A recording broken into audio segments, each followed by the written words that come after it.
Last we left off, an innocent tiefling rogue, Roxy, got the shit kicked out of her by ghosts, traps, and the DM's rules negating anything roguelike before being eaten by a tree monster and dying. This then leading to the creation of my second character, my half-tabaxi astral monk, Kittara, with her stand, Ninja Six Party! Fun fact, I'm still somewhat new to playing standard D&D, so the classes are still somewhat new to me.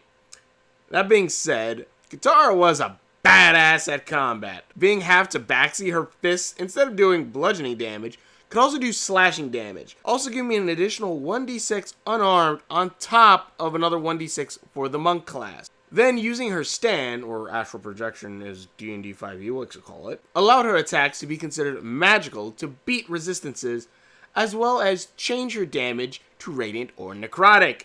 And don't even get me started on flurry of blows. Yet, when battles rolled around, Kittara hacked and slashed her way through the enemies.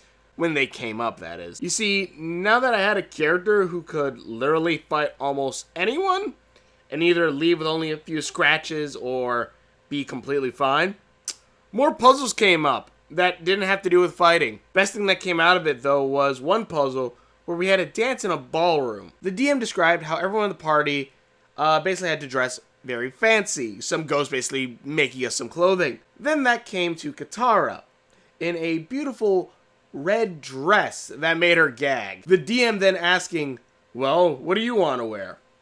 Kittara then walking out of the tailor's ghost's room wearing a snazzy new suit, which let her rock out on the dance floor to get across the room to finish the puzzle. Though eventually, our party was able to get to the room that was just below the roof, which, remember, the golden key is on. Though before that, we needed to find one last key that was just behind a room filled with multiple suits of armor. Pretty sure everyone in this part knew the armor was going to move at some point, but no matter what we did, nothing would trigger them. Even me trying to steal their sword, which was magically fused to them. No surprise there. So we continued to the next room, where there were 3 jars of different colors. The party debated what they should do with the jars. Kittara decided to knock the jars over like the cat she was, smashing them on the ground to reveal the last silver key. The party cheered until Kittara knocked down the other 2 and released some fireball demons, though each of them with their own element.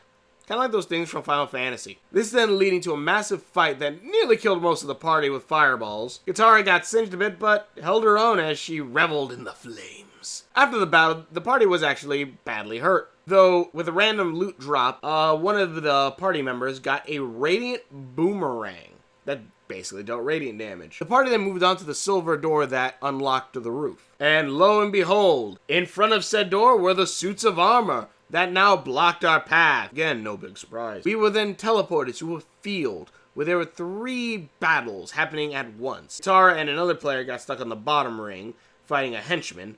Above us was 2 more of our party members fighting another suit of armor, which was another henchman. And above that was the DM paladin and another player fighting the big red leader armor. In this, Kittara decided using her stance astral hands to do necrotic damage. The punches dealing ×2 damage because they were weak. Jesus Christ. They were weak to Jesus. In this, Kittara decided using her stance astral hands to do necrotic damage.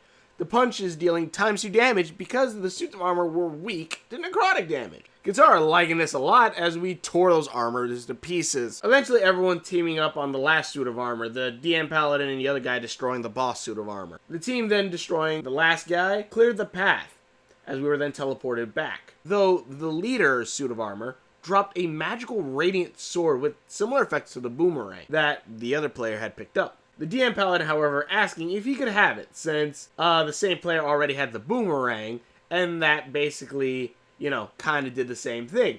The player said sure and gave him the weapon. After which, we opened the silver door and got to the top of the mansion, and got the golden key that opened the vault. We raced to the vault, unlocking the door and also putting on these cultist robes we had, because earlier in the campaign, before Roxy's death, there was a window that let us see into the vaults. Inside, seeing cultists performing some kind of ritual. Why we didn't break the window to get into that area instead of, going through this whole thing was obviously because it's magic. In any case, back to the present.